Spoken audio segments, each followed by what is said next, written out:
Hello and welcome to episode 277 of Checkpoint Chat. My name is Alessandro Barbosa. I'm joined by Matthew Figuera.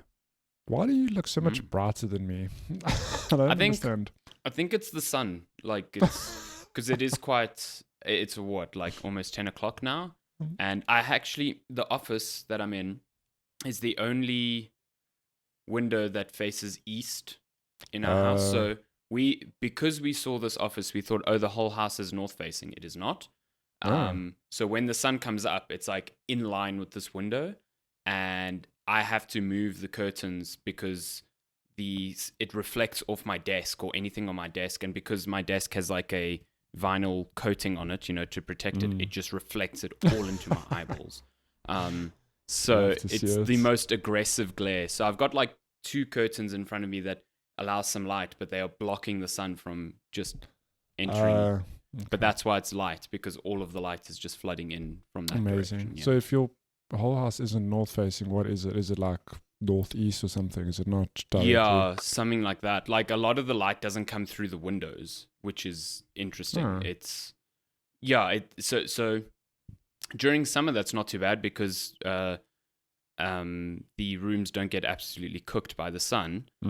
In winter, it's a big problem because then the rooms are just cold. So I know you're always meant to get like a north-facing house, which means that all the windows face the east. But this one's more like south, east, like slightly angled. Yeah. Our place now, it's different in the UK. It's not north-facing. It's something else, I guess, because we're on the other side of the globe, kind of. I don't know. But our place now, the sun, we've only got the one big bay window, and the sun rises that side, which is great. It's the right way, because then it'll warm the place up in the morning. Like in summer, it's not too hot, and you don't get baked in the afternoon because the sun's not coming through there. But I guess it doesn't apply in winter because you just never see the sun. So, what difference does it make? If I recall correctly from the pictures you sent when you moved in, that window is like 2-story because you've got like a loft. It's like it's a double volume. That's room, pretty cool. That's really cool. I like that because it just lets a lot of light into the room. I assume. It does. Yeah, when there's lights, there's times. I mean, you can't see it here now, but I bought myself. I'm sure you've seen those little monitor. Those did you get one of those light bars? I bought one of them. Yeah, because when it's overcast and it's dark and instead of like putting on the whole, because we've got like, it's difficult to explain. We don't have like partitioned lights. It's like there's a light switch for this whole space. Okay. And there's like a light switch. Okay. So it's like I don't want to put all the lights on, so I bought one of those little light bars. How is it? Is it quite nice? Oh, I can see it actually now reflecting off your glasses. So the reason I got it is because when it's dark, it's like it's not like that I can't see my keyboard, but I'm like, it's really dark. So I just bought it for that.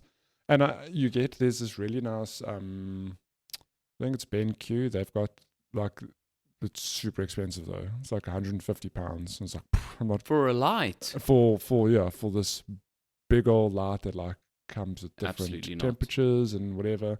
So I bought this one for £40, way cheaper. Yeah. Comes little wireless remote, and you can like that's pretty cool. Like to make it darker, brighter. And different like color temperatures? There's different color temperatures, yeah. So that's really cool. Oh wait, sorry, this is the brightness. If I put it on and off. But then there's different color temperatures. So you're not going to see it now because I guess it's quite bright, but that's super I'm yellow mostly now. seeing it in your glasses reflection. It's quite interesting. Yeah, but it's weird. I didn't even know these existed until months ago. I got served a TikTok. It's like, come look at my new reinvented space with the BenQ light bar. And I was like, I didn't even know those existed. Like what? They've become popular recently, I've seen, and there's been debate. This is why I'm curious on your experience with them, like whether or not they actually affect the color of your monitor. Like I've seen some debate because you have like a warm light bar on top, and then it should be shining more on your desk, but it is catching your monitor. Yeah. And like if that affects like, I guess people who are purists when it comes to what their display is showing, especially if you've got like an OLED, will that glare completely wreck the image or something like that? There's no glare though, because it's kind of weird to explain, because I also thought that like, do I want glare in my screen. Like, no, because it's kind of like, if this is your screen, the light's like just coming Angled in front downwards. of it. Yeah, it's okay. like obviously doesn't shine on it. But Yes. I can't tell you there's a glare that I'm aware of. But I mean, I think it's cool for like your keyboard, like you said. You yeah, can see your desk without having the lights on. in my case, it's just more practical, where it's got nothing to do with like lighting up for colors. It's just like, it'd be nice to see my workspace when like it's super dark outside. Yeah. So yeah, I got like a nice cheap alternative, and it works all right. That's pretty cool. I must look into that. I'd be curious to try it, because I do sometimes I play games on PC, but I also like all my lights in my office are quite bright, so I want to have them off. But I still want to be able to see my desk a little bit. That's exactly it. Like when Lenska goes to bed, I say she can put off all the lights, and then it's just me and my little workspace. Because there's also, you can get super fancy, because there's obviously the white light shining down, but then there's a light at the back, for like a backlight. So the model I got is just like it's just like the main light, and the light at the back's not great. It's just like a little whatever. I guess that's meant to be like a bounce light against the wall too. But you do get lights that I think like the BenQ one, if it's super fancy, I think you can get it kind of like to hook up how you do with TVs, where it kind of like mimics what's showing on the screen. I think it does why that. It's like £150. Yeah, okay. I think you can do that. The models I saw, so this one's like, it's just a single color. If you pay more, it's like you can choose the color, but I'm like, it's not reacting to what I'm doing on my screen. So I'm like, do I really need? No, it's not. No. It's not really necessary. Yeah, I do miss that from my TV, because when I moved, I broke that strip on the TV. Well, I broke. It's like a series of diodes. So when you break one, all of them just stop working. And I've wanted to get a new one, but it is just. Yeah, they're expensive. They're really cool, but they are expensive. Yeah. Especially if you go with the ones that like sit in series with your HDMI connections. Those get way up there in price. Yeah, because the one I had was the same one Jeff had, where you like have a little camera that sits underneath your TV, and it looks at your TV, and then based on what it sees in terms of like color, it then sends to the diodes, which leads to a very, very slight but perceptible delay, because obviously there's like a processing time there, but it means you don't have to buy this box where you plug all your consoles into for it to read like actual metadata from the HDMI source to do it quicker. Because that becomes a whole mess. Now it's like, oh, you bought this box and the whole thing was like $300, and then I know. the new consoles come out and they're HDMI 2.1 instead of 2. And now you've got to buy a whole new box or wait till they update that box. Otherwise, you can't use it. It's like just a mess. Whereas the camera thing just works. You know what I mean? So yeah. But I do miss it. It's It's so you had just the strip, right, with the camera, or whatever. Yeah, the strip went around the back of the TV. It's so around the whole. It was the whole like perimeter. How difficult is that to set up? Did you like literally just stick it on? Yeah. Not difficult at all. It's like it's got like really, really strong like adhesive, like 3M like sticky adhesive on it. And it tells you like this strip is for the width of the TV and this one's for the length. And they've got little like pivot points. So you stick it on, and then you've got this little clasp that, you know, takes care of the corner, and then you stick it on, and then it's actually really easy. And you buy kits specific for like specific TV sizes, so it like fits perfectly. Yeah, no, it was dead easy to set up, and then you just have to route power to like a smaller box that powers both the camera and the strips, and that's it. Yeah, man, one day when I'm big and strong, I'd love. You get monitor kits as well. Yeah, I think Govi's the company that we use, and they like a lot cheaper than Philips, and they're really, really good. Nice. Yeah, quite. You also get these ones that they make where it's not a strip, but it almost looks like old desktop speakers. You know how you used to have the two on the side of your, but they're like light bars. Yeah, they're like light bars that you point towards the wall, and because they're quite big, they're like color mix behind your monitor, and they're quite bright, and it achieves the same sort of effect, which is less like work, I guess. It's kind of cool. That's just that. Sorry, that's interesting what you said, but just thinking of, are desktop speakers just not a thing anymore?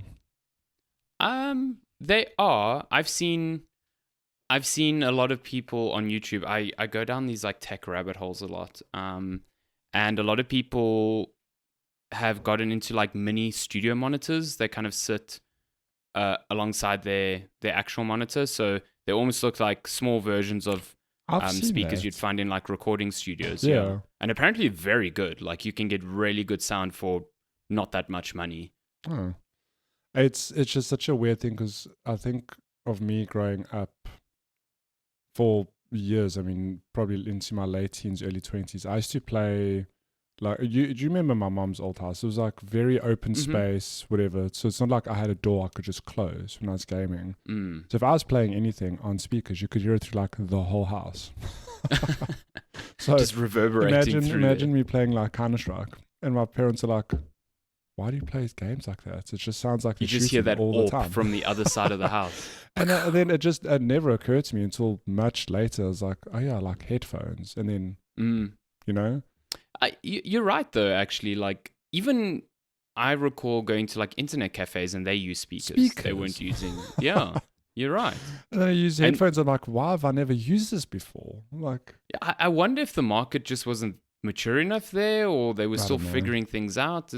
You're right. It is weird. I do miss the whole thing where obviously the speakers were powered and you had to like press a button to power them on. And whenever I recall when you turn them on, there was like that warm, like booting up, not a booting up sound, but it was like you could tell the speakers are now on. There was like a slight hum. Yeah. And it sounded really cool. And you get a message on your phone and it's like dick, dick, dick, dick, dick.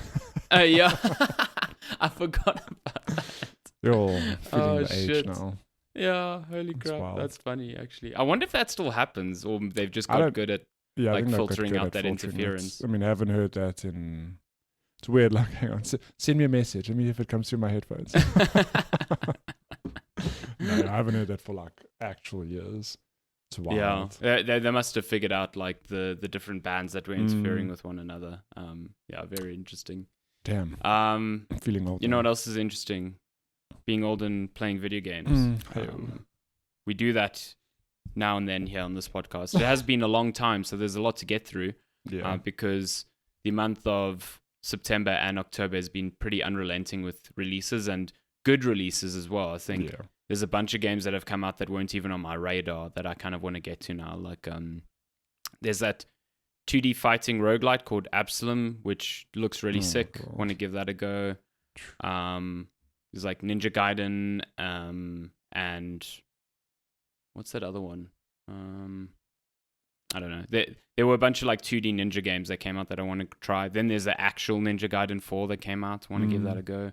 Just lots happening. Just but even just like the Outer Worlds 2 came out, and right. Like I've got I don't know. There's something about it. I just have like no interest. I'd never played the first game. Had zero interest in playing the second one, but it's reviewed super well. So I'm like, nah. Yeah, true.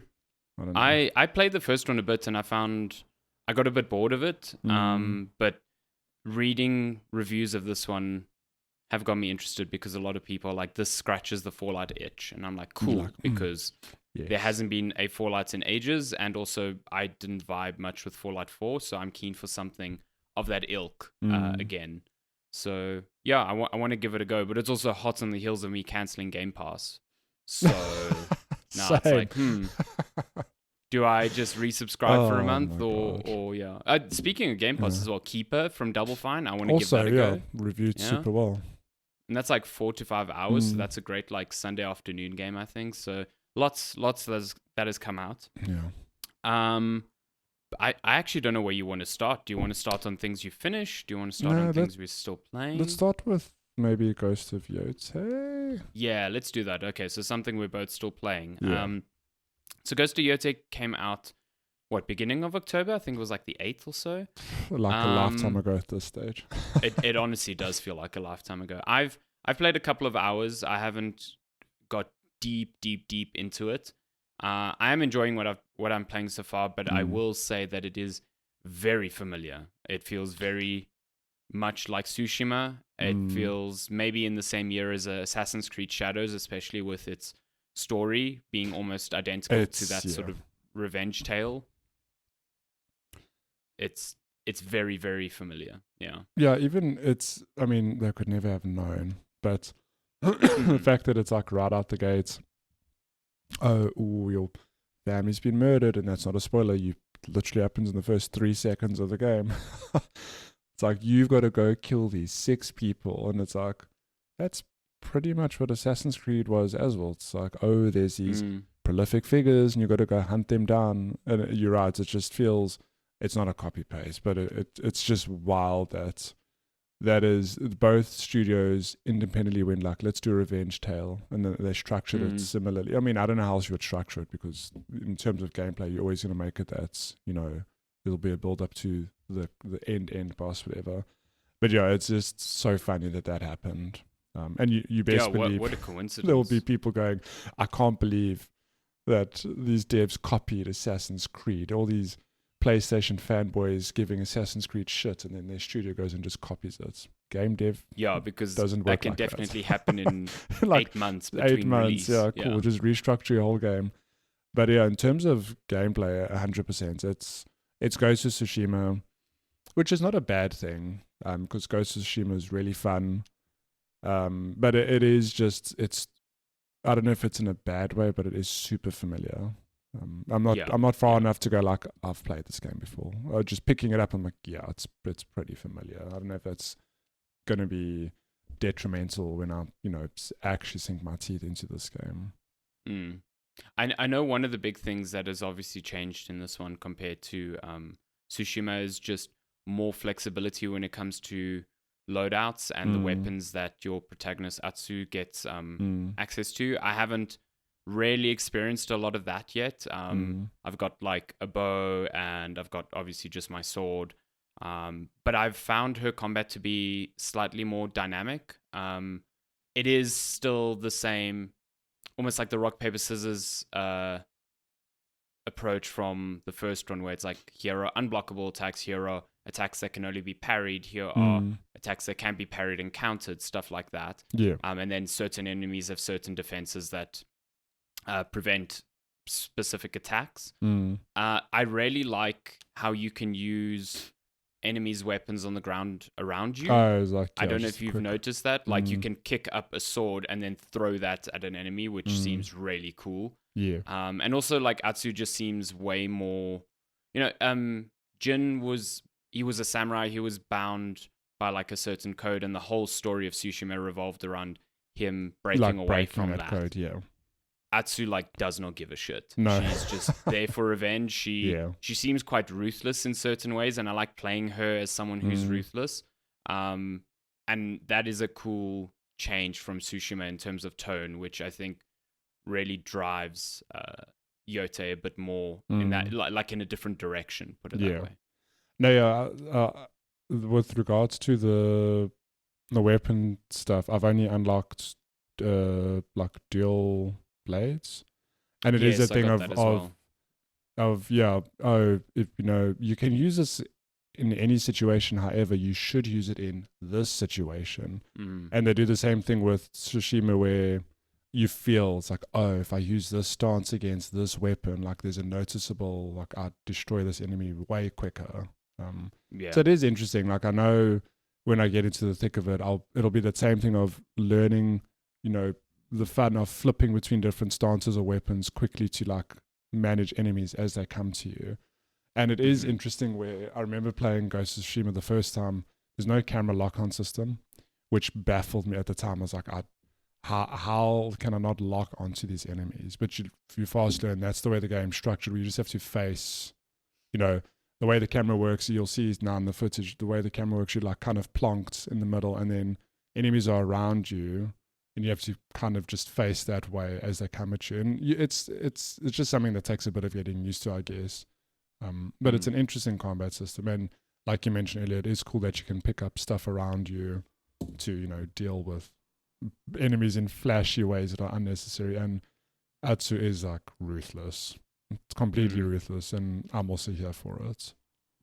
There's also, I don't recall if Jin had this ability, but you have, once you've killed a certain number of enemies without taking damage, you can activate almost like this, I don't know what it's called, but it's like a ghost mode, and everything goes black and white, and you kind of like instill fear in the enemies around you, and you can almost like one hit kill them. That's pretty cool. He did have that, but it was. Did he have the similar thing? Okay. But it was done differently though. He had the thing where same thing, where you fill up a meter, and then his thing was you could like one hit a sequence of enemies. Whereas hers, it was like you bouncing between them. Yeah, whereas hers, it's a thing of like she at the moment early game you can do that to like a enemy who falls over. So we'll see how that's fleshed out because I have no idea. There's a lot of obviously a lot of upgrade trees depending on like, do you want to put points in your sword, or do you want to put points in defense or stealth or this and that? And I like how those are tied to the shrines that you have to visit. Rather than, at least from my understanding, it's not XP tied, so it's not. You're rewarded for exploring the world and encountering different types of enemies and stuff like that to upgrade Atsu as you go. The world is also an interesting. People doing speed runs up and down the road. I heard that. I think the world so far exploring it feels a bit more like natural. It's like placing markers around the map or using bits of like fragments of map to determine where a particular enemy or objective is.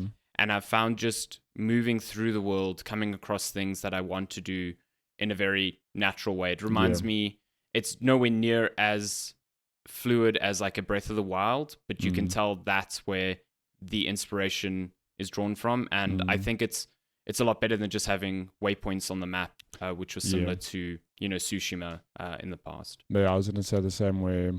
I've had good fun just opening my map and just riding off somewhere and going, oh, there's a thing there to do. And, oh, now there's another thing to do. Oh, there's a shrine quickly to get to.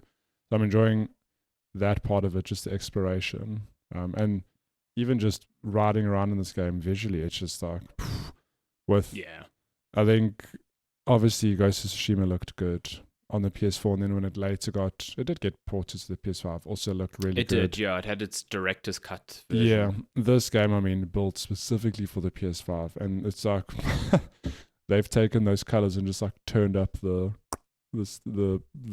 pop a lot because everything's so like bright and beautiful. It's like, wow, saturation up to 200%. Yeah, super picturesque, and it looks really good. That photo mode, I think this is the difference I found with like Assassin's Creed Shadows and even Tsushima at the time. It's one's going for more realistic look, whereas I think Tsushima and now Yōtei are very much like, what if this was a painting in motion?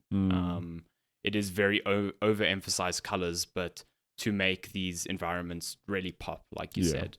I think it looks really, really good. And it knows what it's doing. Like the opening is very reminiscent of the first game. I don't think it's as earned as it, because it kind of just does it right at the start. Whereas it just happens. I think in Tsushima, it's like 2 hours in, and this like late credit scene just happens, and it's like quite insanely good. But it is still the map is completely different to Tsushima. Obviously, it's in a different part of the country, different prefecture, and Yōtei, like seeing the mountain just being an ever-present thing is just incredible. It just looks really, really good. Yeah, visually, just chef's kiss. Really, really pretty game.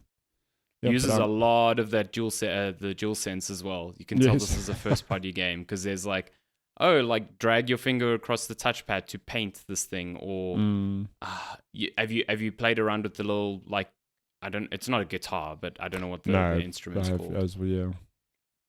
That also makes use of a lot of the DualSense features. There's also, when you create a fire at your camp, you have to like blow on your controller to blow like the embers to light the fire. This is like a lot of that bullshit, but it is kind of neat. Yeah, and it doesn't really get in the way of anything. I think the best execution still is unsheathing and sheathing your sword, which is like slide right. And I always like that. It's just you do it and you see it happen, and you're like, oh. It's also, there's nothing more badass than like slowly sheathing or unsheathing your sword in a game like this. It just feels great. Yeah. There's no, it is good. It's familiar, but it's good. Yeah. I know there's different difficulties, but there's none of that that mode that you and I both like. What's it called? Yes. So I think in Tsushima it was called lethal mode. So there is There like is an a lethal equivalent. mode here, yeah. But I tried it and I like not immediately, but very quickly turned it off because it was different. It was way more brutal and it felt like it wasn't respecting the same rules where I wasn't like instantly killing enemies, but they were instantly killing me. That's what was my biggest worry, because I wanted to be Yeah. the same, where it's like 1-for-1.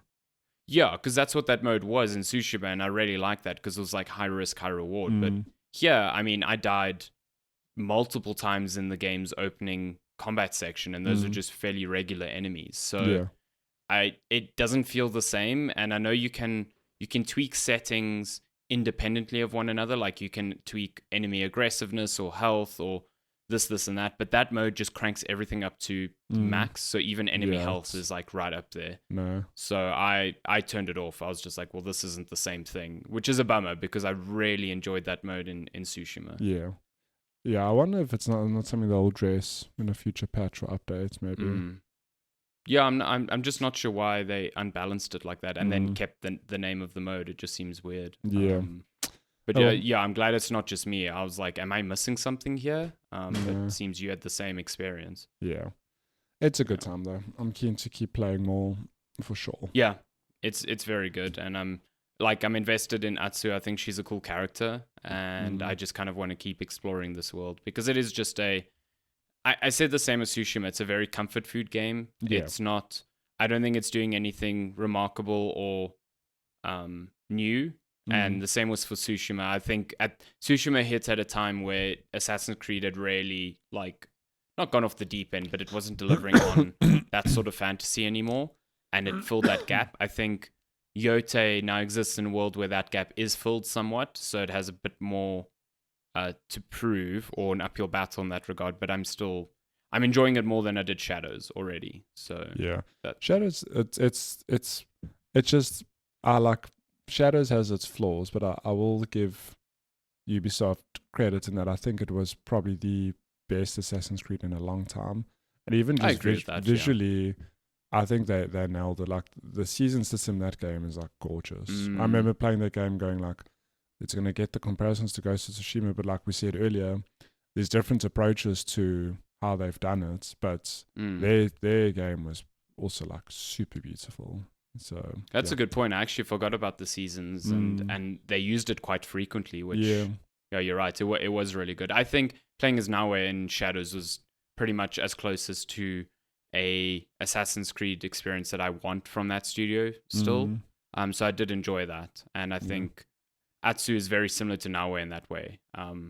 She is like the combination of the two characters, so maybe it's just I'm vibing with that a little bit more. Yeah, but I definitely, again, this isn't a knock against Assassin's Creed because I enjoyed it, but where you lose me with a game like that, and I know it's a dumb criticism, but it's too RPG, where I can't go into an enemy camp where there's enemies higher level than me because they'll just kill me. I can't even try fight them.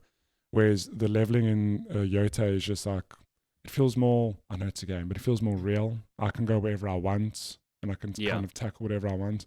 I'm not restricted by invisible numbers or some system somewhere. No, I totally agree with you, and that's the part of the whole RPG approach of Assassin's Creed that has not really gelled with me in a long time. Because it removes that whole like, I can't silently assassinate these enemies just because they have an arbitrary number, and now I have to hit them multiple times.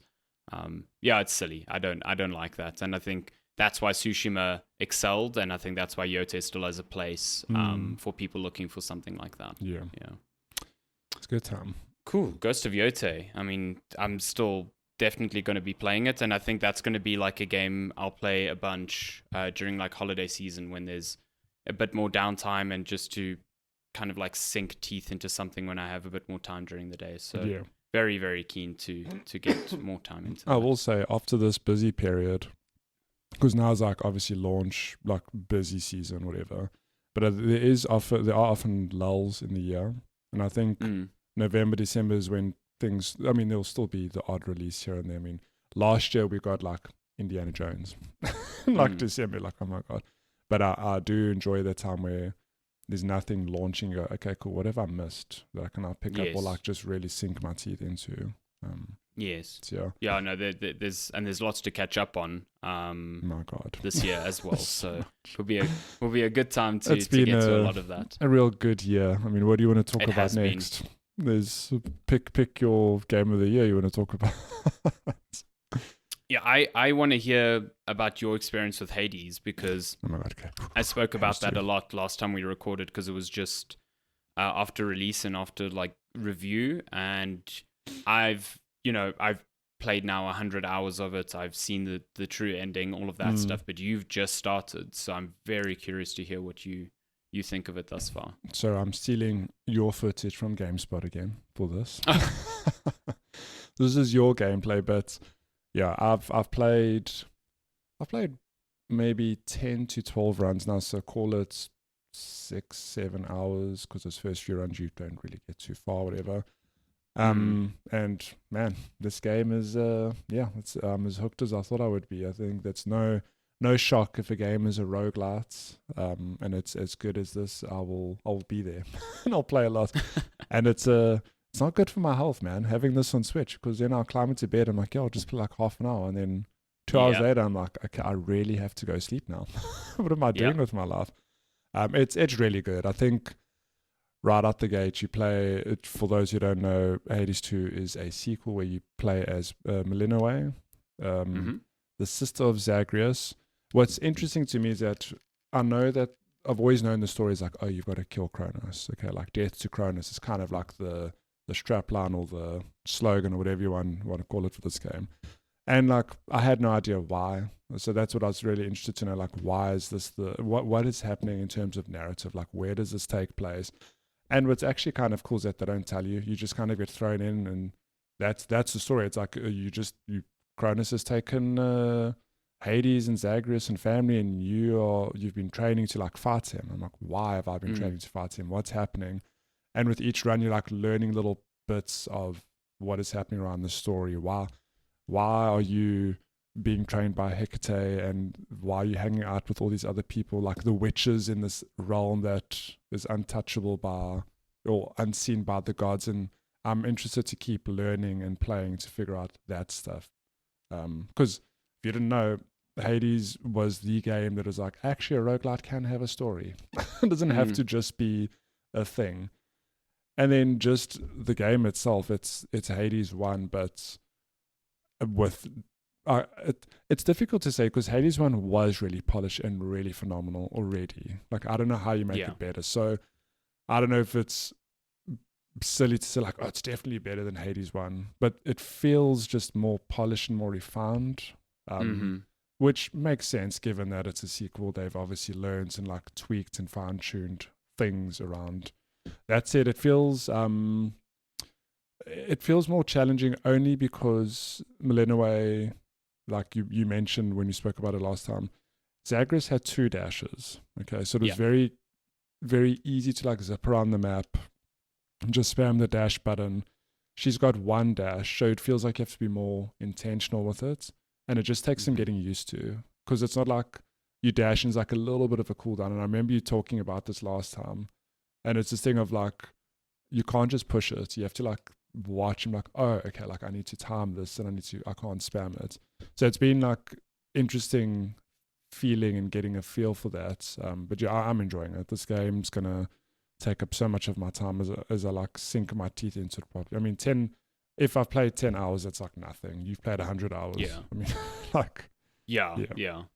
And I think you're probably going to hit like the ending a lot quicker than me, because my time was split over like early access and the end of the game. But yeah, I think all of that you're saying is exactly what I experienced. Like, Melinoë plays differently. Like, she's 80% recognizable, but then there's this other 20% that you kind of need to readjust your brain as to how you approach combat, because she is slower. But then she also has this cast which does, traps enemies, and you can use it to like readjust yourself on the battlefield or trap people in a certain place. And that's like completely different to Zagreus's cast, which was this like little diamond thing that you threw at enemies. Out, Yeah. And I think that alone just makes it feel different enough to like justify a sequel, but also just to feel like its own distinct thing. Because I think if Zagreus was the protagonist here again,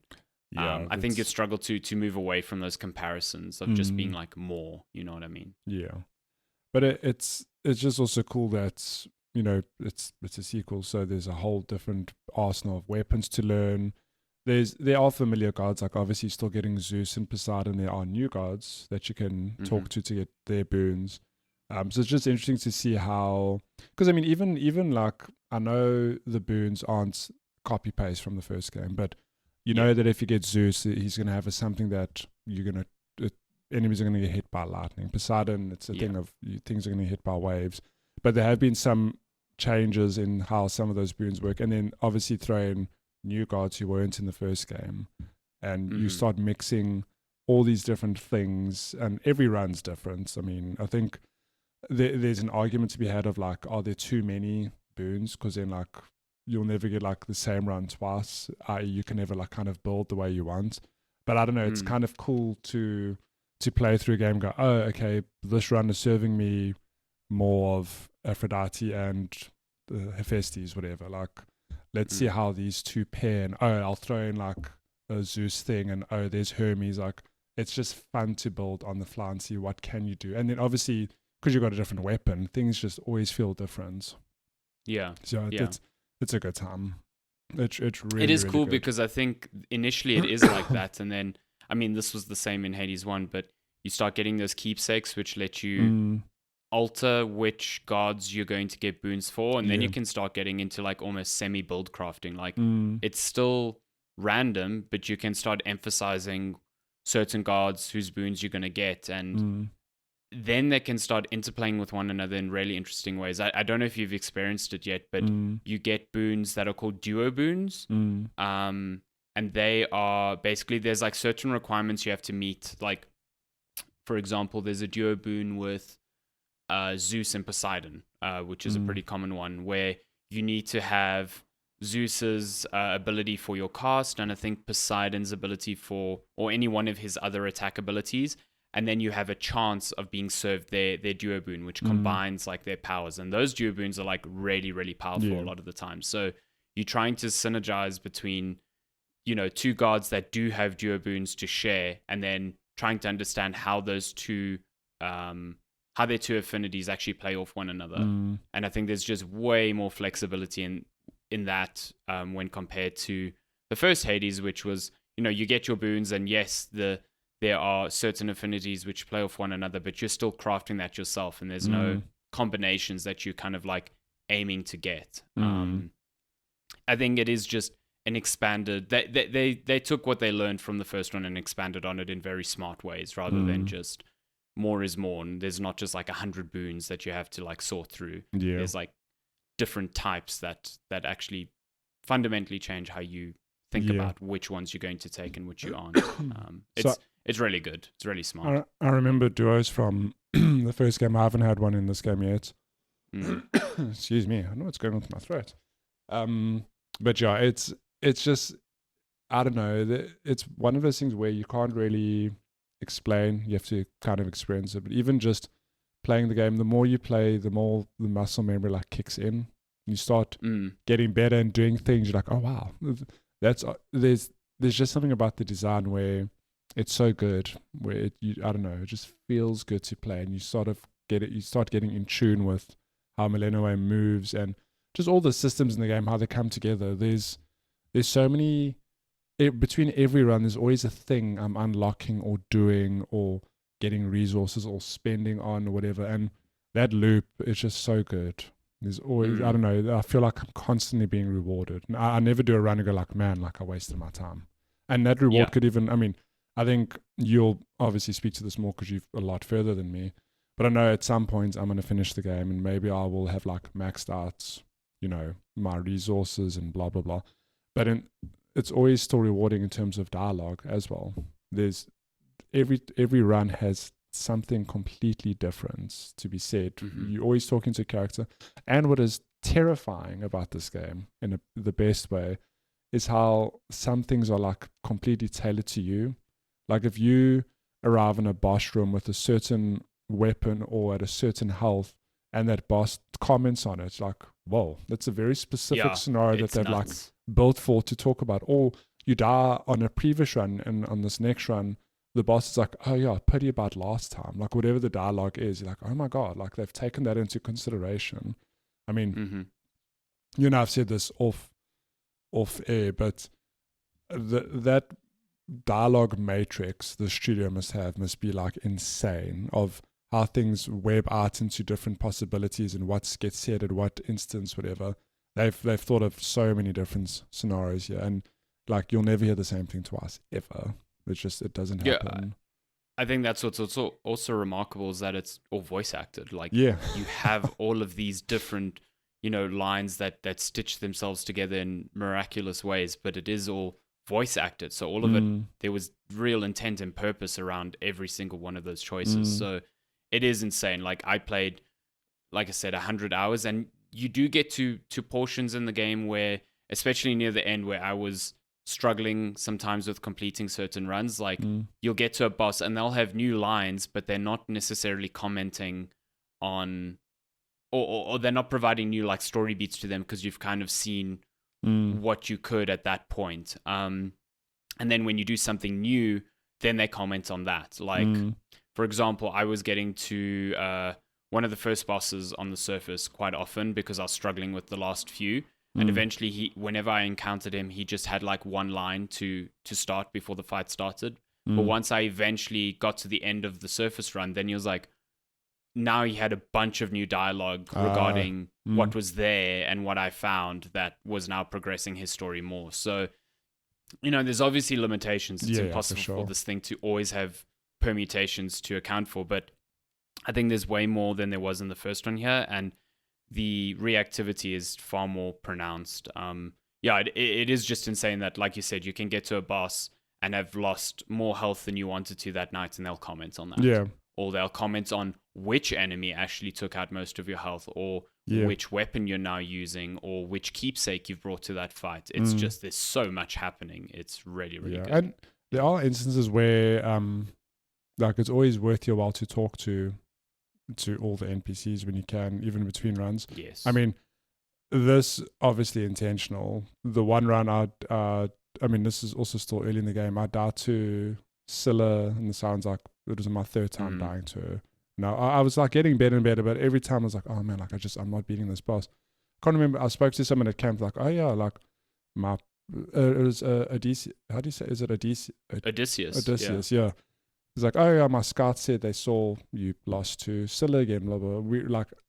I recommend you focus on this person first. I was like, oh yeah, I never thought about that. Because obviously you're fighting 3 different bosses in that fight. And I did that. I was like, that's just the hint I needed. It made that fight way more manageable. Very clever. Yeah. It's really, really good. And I think I was pleasantly surprised at how many new characters they keep introducing throughout the game. Like, I got to a point where I thought I'd seen most of the boons, and then I reached a certain point in one of my surface runs, and next thing there was like a new guard that was offering boons, and I was like, what the fuck? Like, where did this come from? Yeah. There's just so much content here, but it's also polished and measured and thought out. It is pretty much, it's incredible. It's like, this is why this is the front runner for like my game of the year by far. And I semi-expected it because I loved Hades and I loved what I'd played from this in early access. But even coming back to it, having played, 60-70% of what was on offer, it just blew me away how much they still added and how they wrapped everything together into like one cohesive package. And it is like the best roguelite you'll ever play, I think, or one of the best you'll probably ever play. And I think that's why it is definitely up there in the discussion. Yeah. Also, I mean, this shouldn't come as a surprise given Supergiant's pedigree when it comes to soundtracks and Darren Core, but the soundtrack here is 7 hours long, I think. Or it's like, I think it's like 7 hours, and it's just ridiculously good. Someone mentioned in the comments of one of the YouTube songs that it sounds like Halloween prog rock, and I was like, that tracks. Yeah, it's great. It's really good. Yeah, I'm enjoying great my game. time. I'm keen for you to get stuck into more because I think there's so much you haven't seen, and I think it's going to blow you away when you get to it. Yeah, no, I'm getting there. One little run at a time. Just as a last question, how much do you enjoy Dora? I think she's just such a cool character. Yeah, really cool. There's a lot I of love characters. when she swaps between her, like, she's trying to scare you and just her being like a angsty teen. I think it's so funny. I think a lot of the characters are just great. Like, that's all. And they're all new. That's the thing. Like they're all new, but they all connect to a lot of the characters that have come before. Like Nemesis is the daughter of Nyx, because she has loads of children. The same goes for like Moros. Odysseus is a very popular Greek character, and he ties into a lot of the characters you'll meet out, especially in the surface. Hecate is just a cool little like teacher, who I'd never heard of before. Like she's a completely new character to me. So it's just cool. It's nice and varied, and it doesn't lean on your understanding of the first one. But if you've played the first one, there's so many little tidbits in the dialogue that you pick up on, which I think are really neat. Yeah. Good time. I'm very keen to keep playing. Good. Have you got any animal familiars yet? I did. I finally got. You got the frog. I got the frog. Yeah. Like just Phranos. He's cool. Very cool. Phranos is cool. I think there's multiple. There's quite a few, and they all have their own different abilities. They're good. I enjoy bringing them along. Nice. Yeah. That was one of the big changes also from early access. Was I don't think you could bring a lot of them along in a good portion of early access, and then one change they made very early on, which I thought was really smart because it was quite bad initially, was so you can gather resources on your runs. Like you've got a pickaxe that can like mine things, you've got a spade that can dig things out, and then how much you get from each of those actions is determined by how much you upgrade those tools. Initially you could only mine a resource depending on which tool you brought with you. Which was kind of insane. And it slowed down early progression because like you needed these certain resources for this incantation, which would unlock this specific upgrade. But that would mean you'd have to do 3 runs because I need the pickaxe, and then I'd need the spade to do this, and then I'd need... and they changed that in one of the first patches because it was crazy. It was so bad. It slowed progression down like ridiculously. I'm glad they changed it. Yeah, I'm very glad. But again, it just shows like this is why even after doing Hades 1, they went through early access because I think they've refined it really, really well. Because I think that would have been a really bad thing to have at like a 1.0 launch and only address like a month later. What I got. Cha-ching. Oh, look at that coffee. Damn. It just appears out of nowhere. Just hand delivered. Bean to hand. Yeah, I'm definitely going to keep playing. We know goodbye time.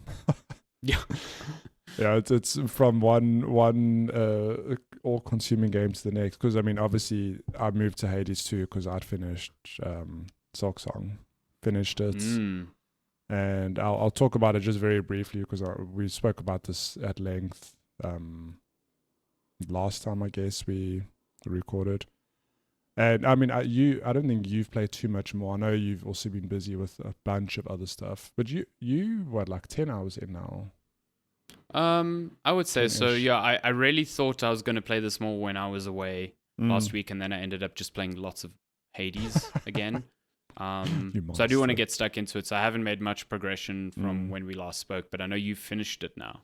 Yeah, this game, man, it's difficult and it's such a pity because I think the challenge alone is going to stop people from finishing it. Like I know, I think of people like Mick, he's still in Act 1 and he's fighting some bosses. He's like, it's just like, I'm getting frustrated. I'm like, but if you could just push on to Act 2 and see how this game opens up and the things you do, man, I can't sing this game's praises enough. Like Team Cherry, we can all have an argument about like it took them 7 years to make it or whatever. And I'm like, good. they took their time and I think it paid off. I thoroughly enjoyed this game. I got my 100% at about 56.5 hours, which is a long time. Don't get me wrong.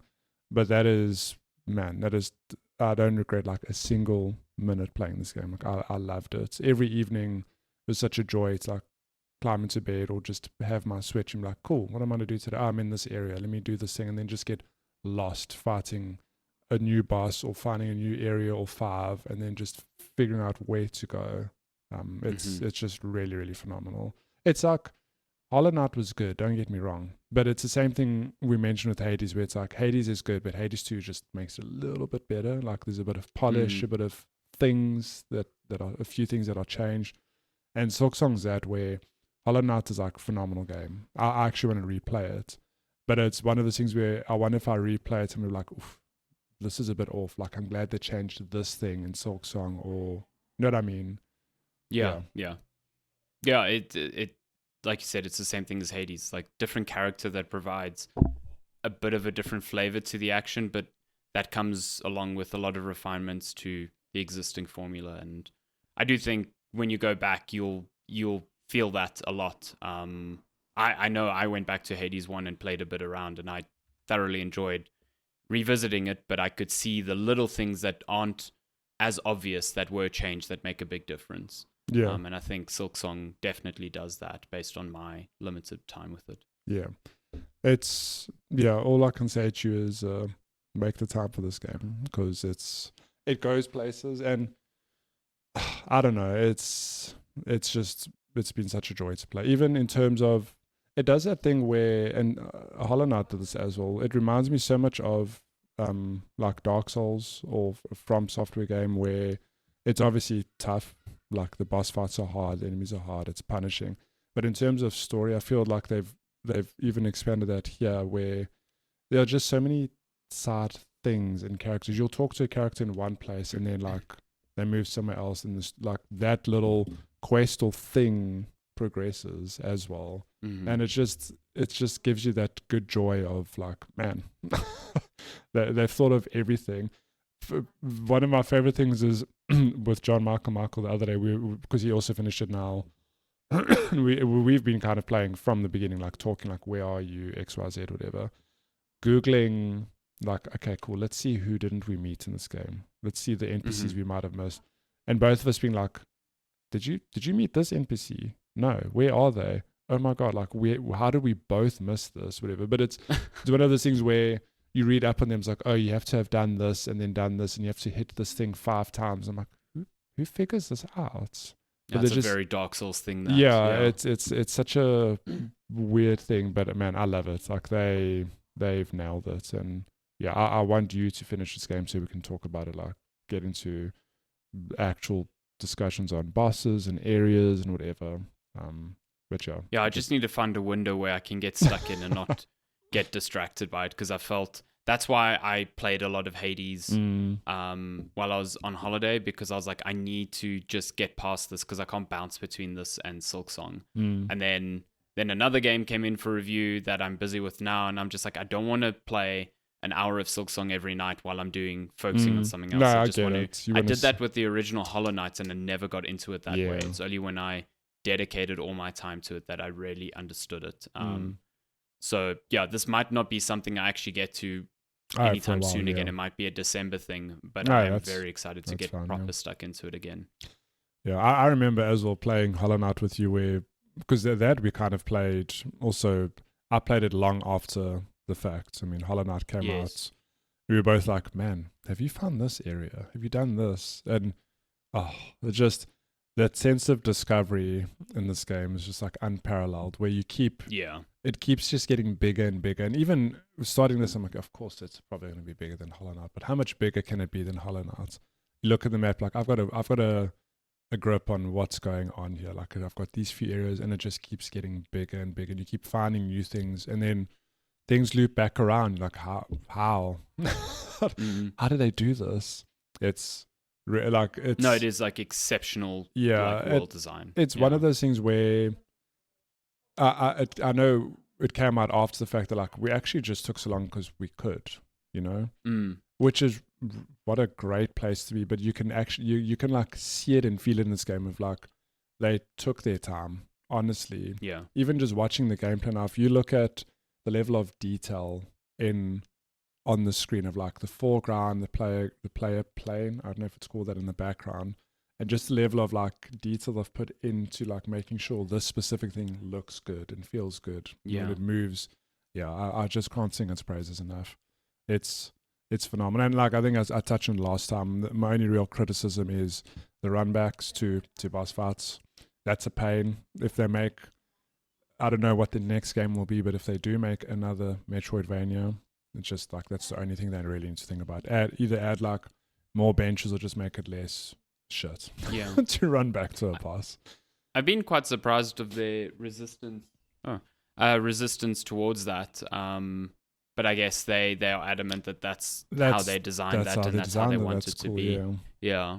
But I do understand how that could be frustrating, and it's a pity if that's like the make or break for a lot of people, which it seemingly is, because if the bosses are really hard and then you're spending a lot of time running back to them and sometimes dying running back to them, it can get quite frustrating. Yeah. But yeah, I'm keen to give it a go, because I do think it's going to be up there when it comes to like determining top games of the year. So need to get stuck into it. This year is too difficult, man. I don't want to choose. It is. It really It's is. so difficult. Yeah. I thought after Expedition 33 it would be like pretty easy, because it's like, okay, well that's front runner, but now, I mean, that's still probably up in the top 3 for me, but there's so much more consideration now. I think. I mean, I think even that soundtrack's got a lot of competition for when it eventually gets nominated at the Game Awards, because there's been some phenomenal ones that have come out since. So the soundtrack for Silksong is just, I looked this up the other day. Super good.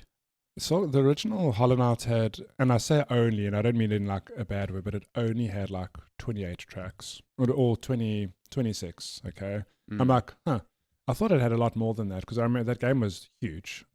But it makes sense. Like there's a theme per room, per area, and then like each boss had its own theme.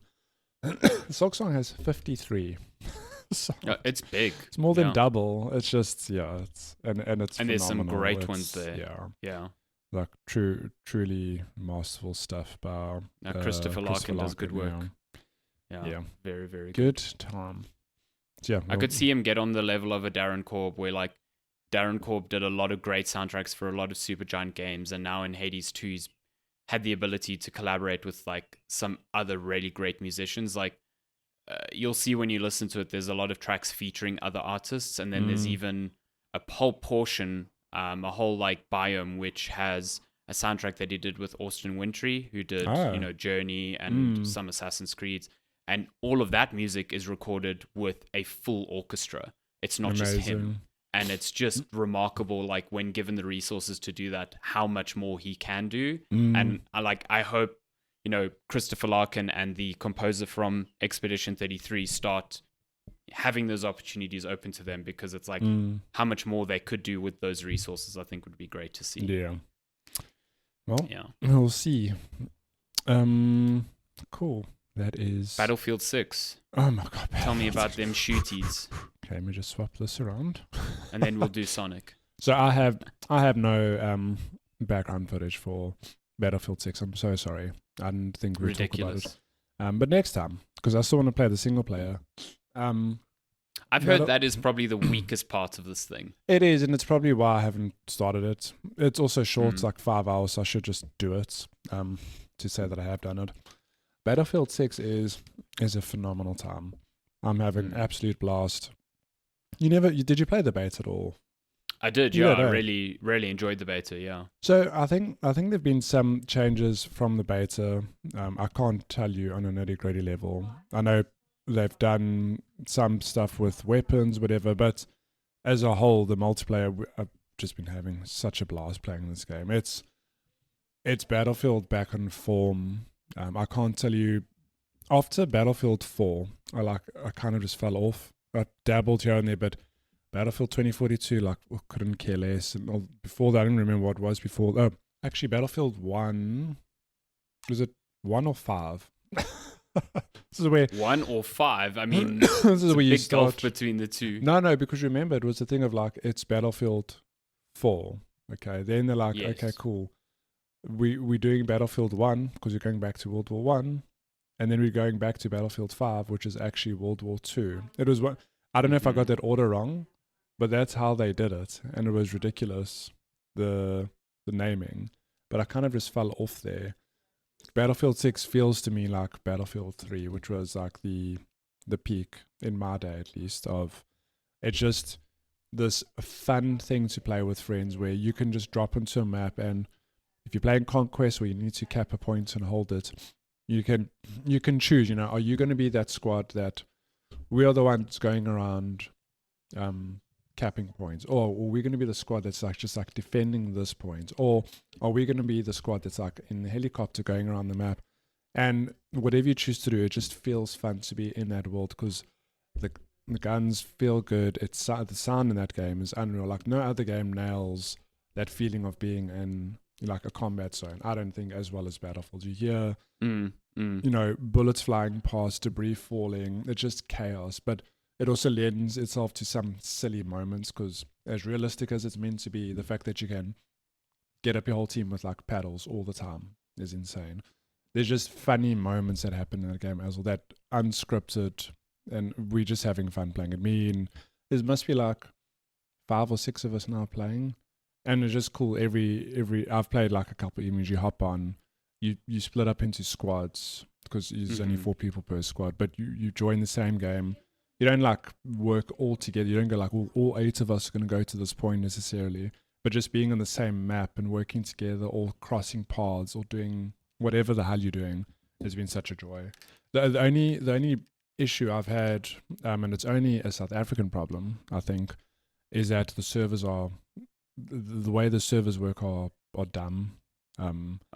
It's you like, so you and I joined a squad, we joined a game, and it's like, cool, we're gonna throw you into the server, and there's just there's 4 of you. Oh, there's no one else, we'll just fill it up with bots. And it's like, oh, really? It's like, okay, cool, whatever. But then you'll get games where it's like, oh, there's 4 of you, cool, we're going to put you into the server with all these other players. It's a full server with all players. Oh, the map's over, we're now going to put you on a different server, and it's full of bots. And it just doesn't make any sense. Like, I don't know why it's like not a thing of, okay, the server's full, let's just keep it full while everyone's here. The moment the game ends, it's almost like, I think Kervin did explain, it's like the server like disappears and it just reallocates, like resets entirely. It resets and it puts people back onto other servers, and it just doesn't work. That's silly. I don't know why. Like, it's fine, but why does it not prioritize? It's like, cool, let's take all these players and pop them into the server instead of just splitting us all up. Doesn't make any sense. But it's a South African problem because it only happens when I play with like if I'm with 3 friends, obviously we're gonna join one of their servers. It doesn't make sense to join me and put them at a disadvantage. When I'm playing alone, I don't have that issue. I just search and I'm like in a server, no problem. Game ends, I get put in another full server, no problem. But it's a weird thing. I don't know why it's structured like that.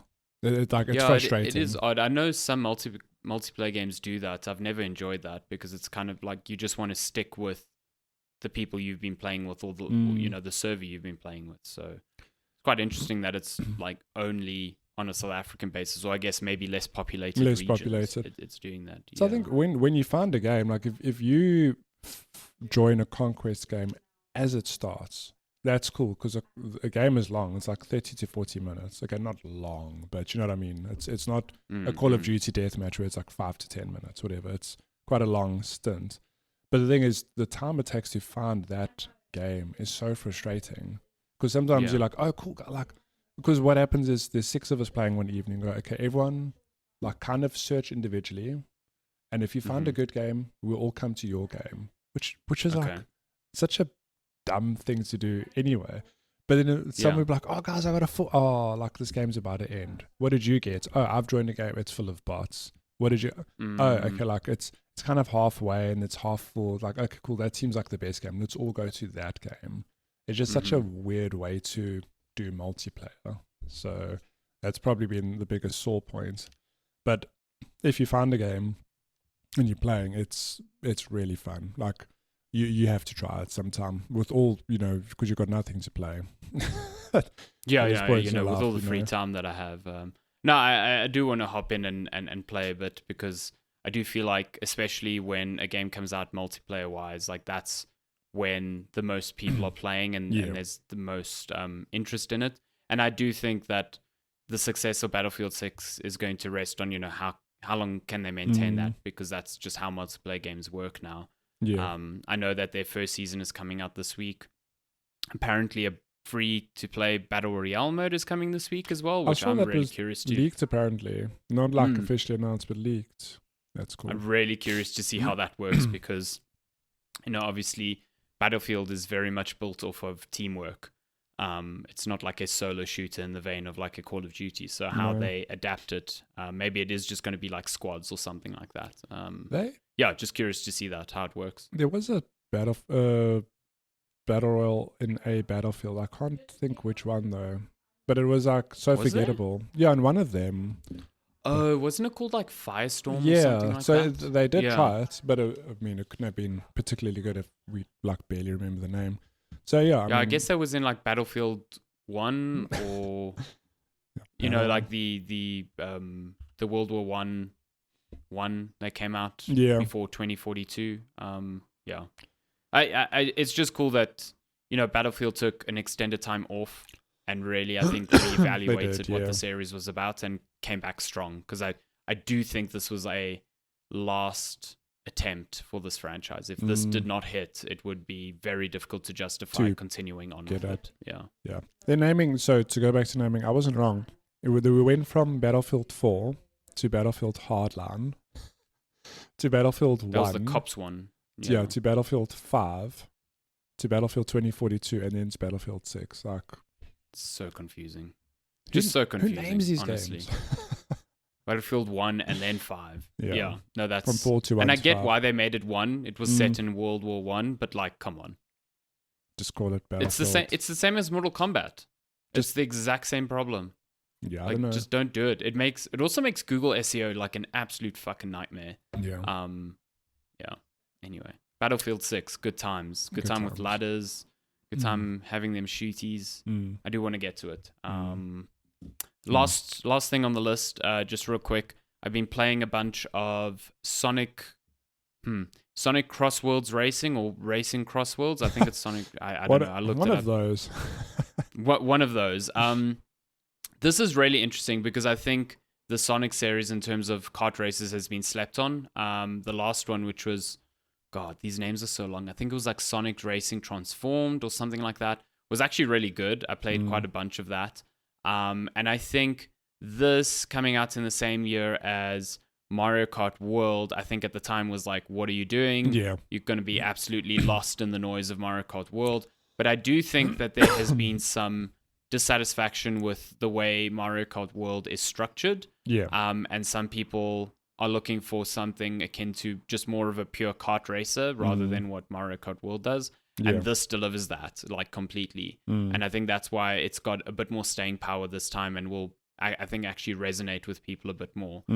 So the races where the Crossworld thing comes from is during the race, the person who's leading, I think on the second or third lap, I think it's the second lap, they'll get to a point in the track where they'll have the opportunity to choose between two distinct paths. And those like take the race into two new worlds.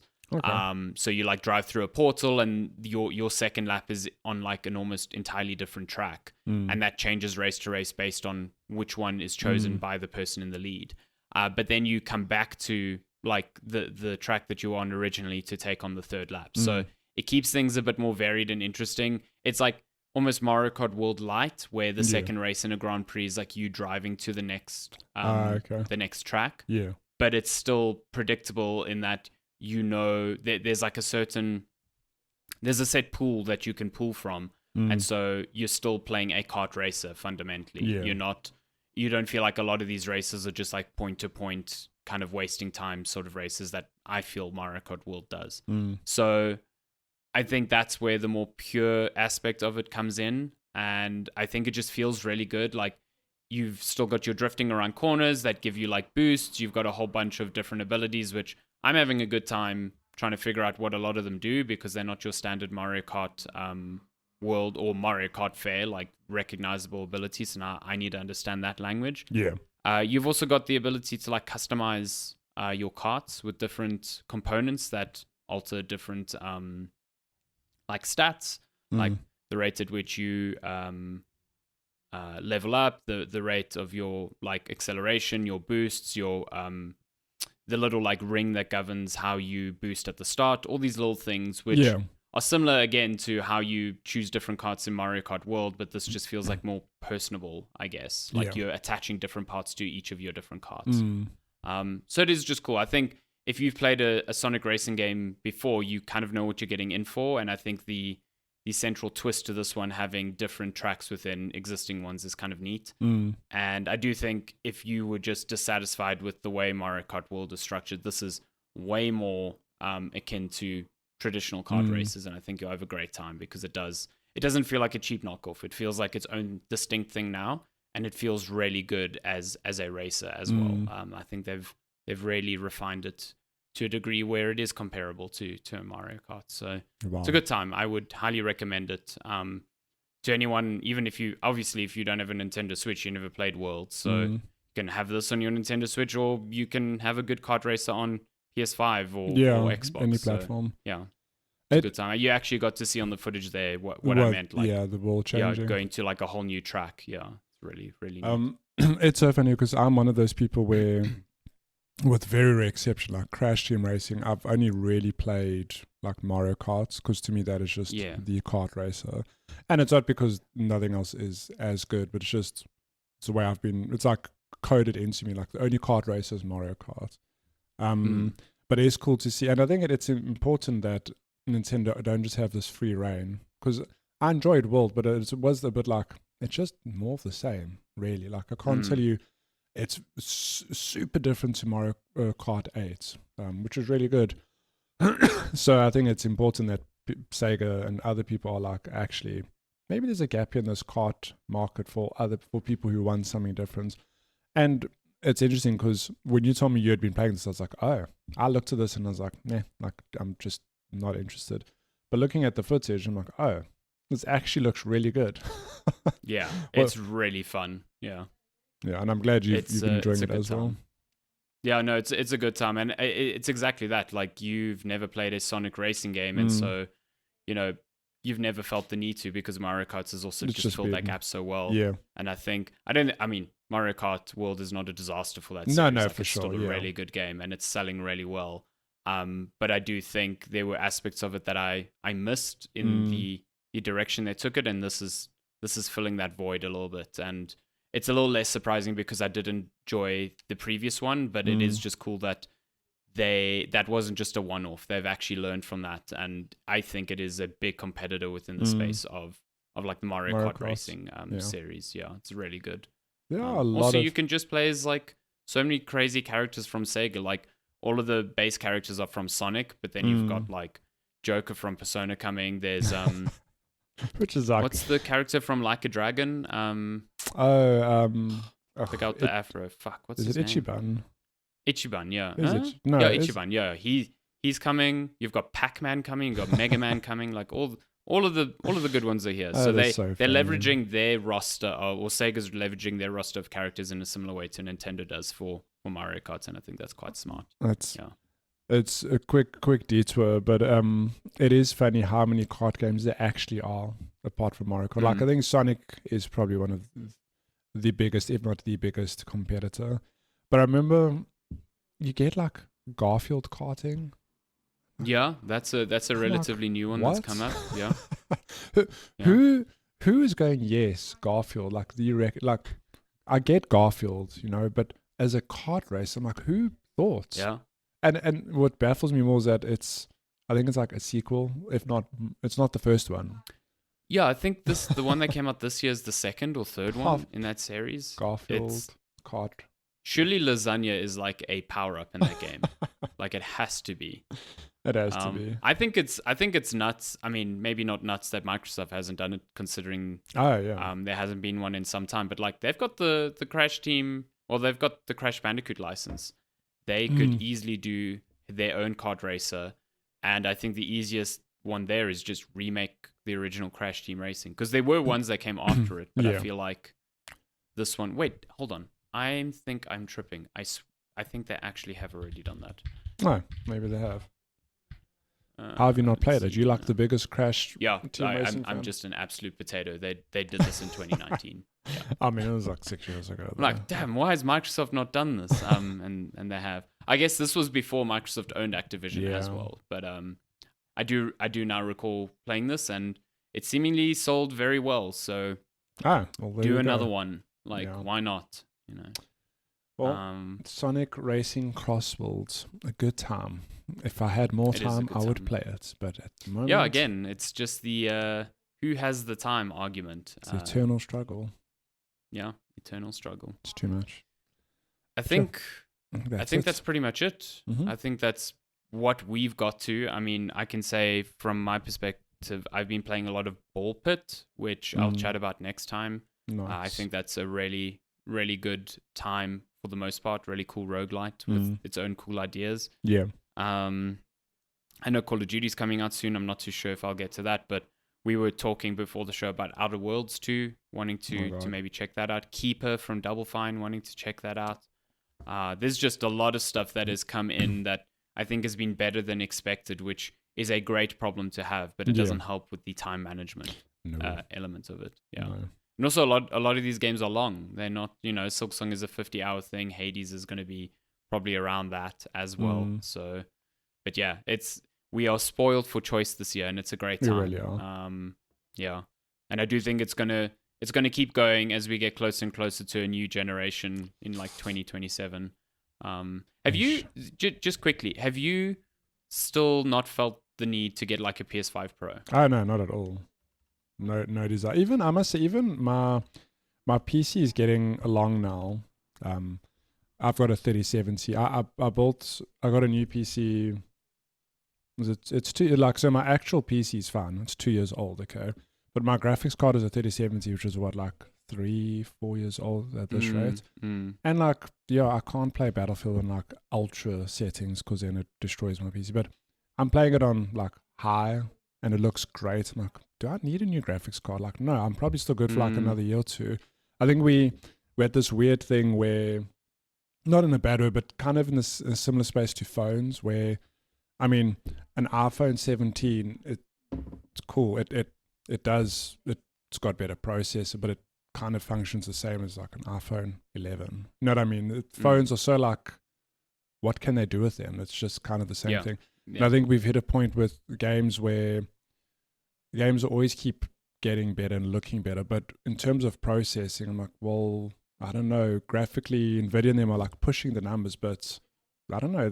My 3070 is still kind of doing some pretty heavy lifting. Games just look good still. And I don't know if, and again, like I'm a very specific scenario where I'm not playing like a 4K monitor. I'm okay with, obviously if I can play at like 120 FPS level, but if it's locked at 60, I'm okay with that.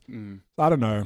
It's interesting. I think it comes down to like your needs. Like if I've always been the sort of one who wants to see like all the things looking, everything to the nines really. I mean, even I've been falling off that recently because I just think the differences are so marginal. That is exactly that. Yeah, you can put like Cyberpunk 2077 on its path tracing mode and everything dialed up, and yeah, it looks great, but it also runs at like 30 frames a second on my 4080 Super. Like, is it worth it? Like, I dial some things back, it would take me having to look at screens side by side to like fundamentally see a difference, because there obviously is one, but it doesn't actually affect things, as I'm playing it. And you can get way better performance by just, especially with like ray tracing stuff, just dialing it back slightly. And I think that's why I've also not felt the need to get a PS5 Pro. I also feel like it hasn't really been utilized in the way that I think many thought, just because I don't think the sales have been as strong. The only game that I've really felt a sort of pull is Ghost of Yotei, because it definitely runs a lot better on the Pro with a lot of its like bells and whistles turned on. But other than that, it's just like games look really good on console, and they run really well as well. So I'm playing Yōtei on. I'm on that balanced mode. There's like a balanced mode, right, where it's like a little bit of ray tracing or whatever. I think I've got that on, and I'm like, Yeah. This looks great. Yeah, it's fine. Yeah. 60 FPS. And I think it's one of, like, maybe we'll feel differently in a year or two when, the PS6 or whatever's due. But I remember the PS4 was around for long enough where it also was in this, I think that hardware felt old by the end of its life cycle.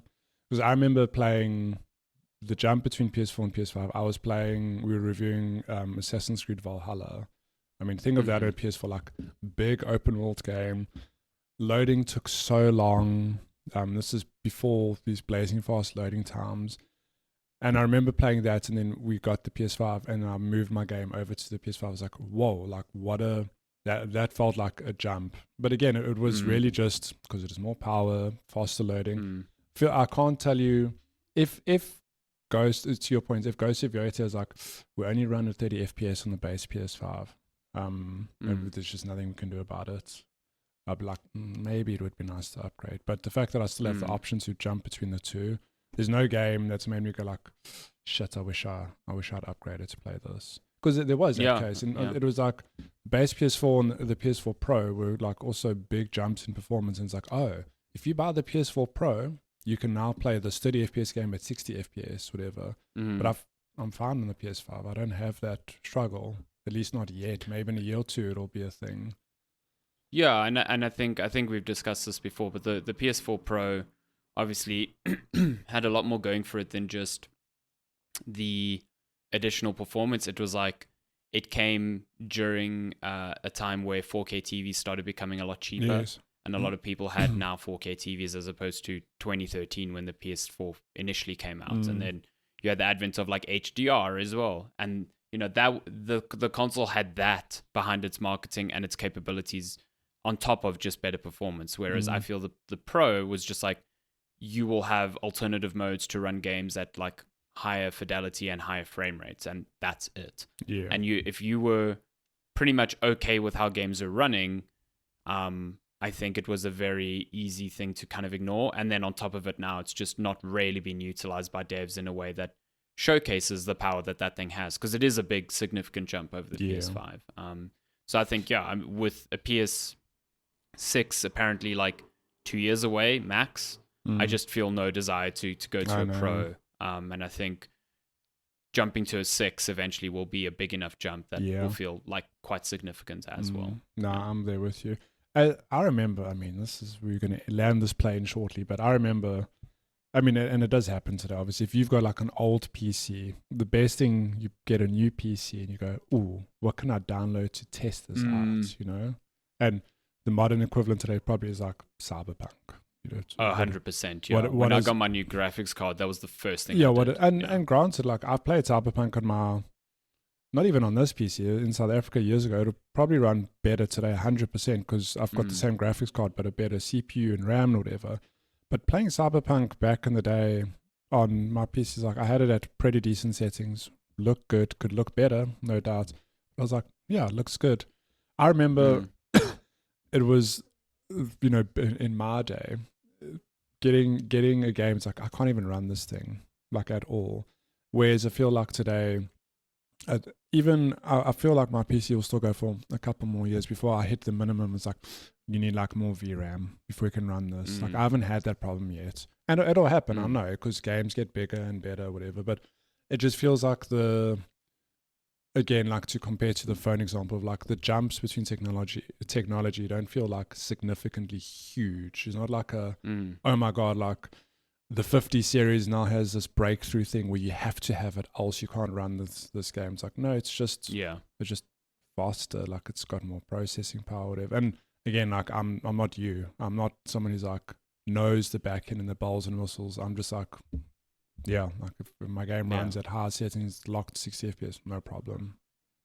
I think that sort of came around when games like Doom, Dark Ages, and Indiana Jones started coming out, where like ray tracing was always on. Like there was no off switch to that stuff. It was fundamentally built around that. So if you were on a 20 series card, for example, you would just shut out of luck.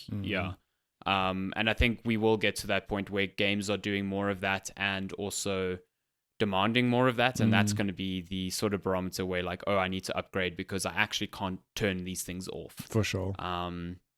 but we're not there yet. No. And we're not there yet because the consoles can't do that No. really well just yet. So I do think when PS6 comes out, you're going to start seeing a shift, especially from like our range of cards are going to start They'll becoming be obsolete, more outdated. Yeah. But that's still, I think, years away. Yeah. So hopefully by then GPUs won't cost a fucking arm and a leg, because it's still like $1,000 to get a 5080, which is absurd. So yeah, I think I need to get in. I'm in a good position now where my PC's fun. In a year or two, when I do start eyeballing a graphics card, I'm like, I don't know if I'll get jumped to a 60 series. I'm like, I'll just grab a 50 series. Way less, because like it'll be a big upgrade for me, but it's not going to cost an arm and a leg. So, I mean, that's what I did now. When 50 series came out, I waited for the prices because I was curious, and when they came in as high as they did, a lot of people just have shit tons of disposable income. They were just like offloading their 4080s to upgrade to a 5080. Like, I'm like, cool, I'll take that off your hands. I don't care. So there's loads of deals to be had when new generations come in, and the gains between generations have been so marginal lately that you're not really giving up a lot. No, for sure. Anyway, little sidebar there. But that's been episode 277 of Checkpoint Chat. We'll be back relatively soon, because there's, I think, nothing on either of our radars which will prevent which will necessitate another month-long gap between episodes. See you next week. And there's just there's a lot more for us to chat about as well, so we'll get more on that. I keep wanting to hear about Matty's progress on Hades 2, so I'm keen for that. Let's see you tomorrow. As always, thank you so much for listening. We appreciate you. Let us know what you're playing. Let us know what's top of your list of game of the year. checkpointchatpodcast@gmail.com. You can email us. But until then, thanks so much for listening. Stay safe. Keep well. Thank you, Matty. Thank you, as always. Giving up your fine Sunday morning. Oh, just like you know, this fine daylight savings Sunday morning. So early.